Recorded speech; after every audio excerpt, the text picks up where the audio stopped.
James Melendez, James the Wine Guy. Beautiful wine ahead. This is a Santenay Premier Cru, so stay tuned for this review.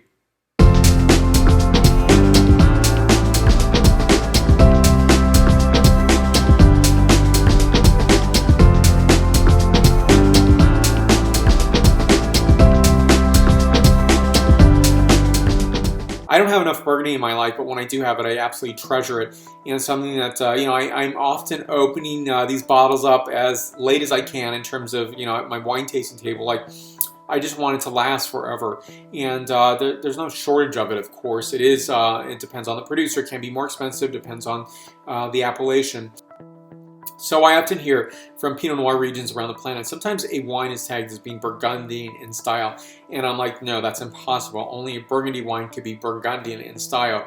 Let every other region characterize on its own and without depending on Burgundy to really give that uplift, because I don't think that's fair.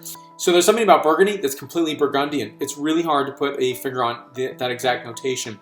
For me, it can be a very powerful wine, a very nuanced wine, or somewhere in between. But somewhere along the line, this is grace and elegance and gorgeous artistry that goes along. And I know a lot of winemakers would probably say it's done in the vineyard site versus in the fermentation process. But for me, I think it's an absolutely beautiful, evocative wine. So here we go.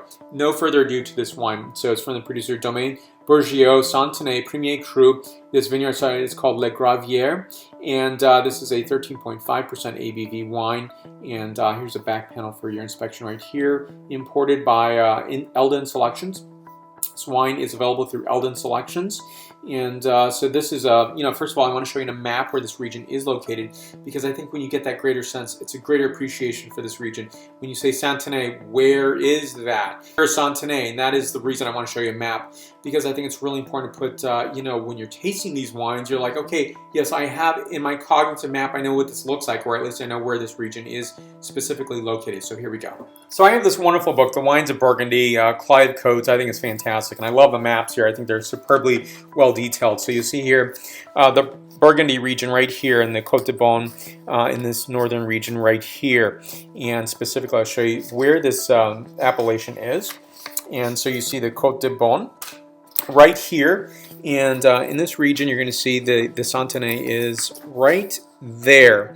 And so that's actually southwest of Chassagne-Montrachet. So there is the Santenay. And I want to show you a further detailed map here, because I think this is the coolest map ever.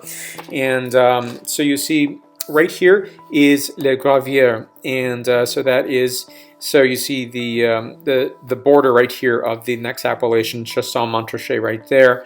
And so you see this vineyard site. It's very, very, slim in characterization, more of a rectangle shape.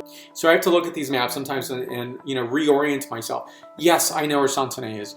For me, I think this is a gorgeous, beautiful wine where I'm going to, put a little more, dash more, shall we say, in my wine glass. I really want this to characterize completely so that I'm tasting the fullness of this wine, optimizing the experience.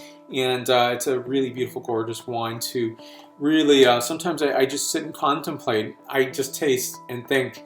And, maybe that's the spirit of wine in many ways, that, yes, it can be a fun time to have wine and have events and parties and people around, but sometimes it's nice too, and not that I drink alone all the time, but to enjoy and just, think about the moment and the encapsulation of where this wine is coming from. So in the scent characterization, we'll start there first.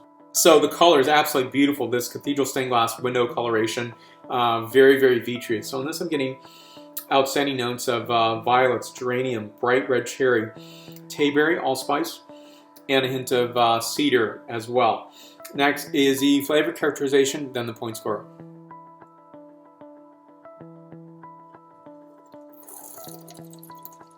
Beautiful pulsating sequencing notes on this wine. Notes of cherry, pomegranate, white pepper, violets, lavender, tea, and sweet cinnamon. I give this wine a 9.3 out of my 10.0 scale. Think of this as 93 points out of 100 points. And, fantastic region. Stay tuned for more. The best wine tasting year is right now, 2014, although I know it's going to go into 2015 quite easily, because what is on my wine tasting table is more wines that I probably won't be able to get through in 2014. And so that's why I'm absolutely confident of that fact. So stay tuned for more. Let's connect and put your questions down below and your comments. I'll put more information on this importer. And they have a website where you can receive these wines here in the United States as well. So do me another favor, give a like to this video, share this video, and subscribe to this channel. Thank you for watching again. And now you can comment on other social medias where I'm also participating, such as Facebook, Twitter, Google+, Pinterest, LinkedIn, as well as Instagram and WordPress. Thank you so much for watching today. Stay tuned for more. Salut.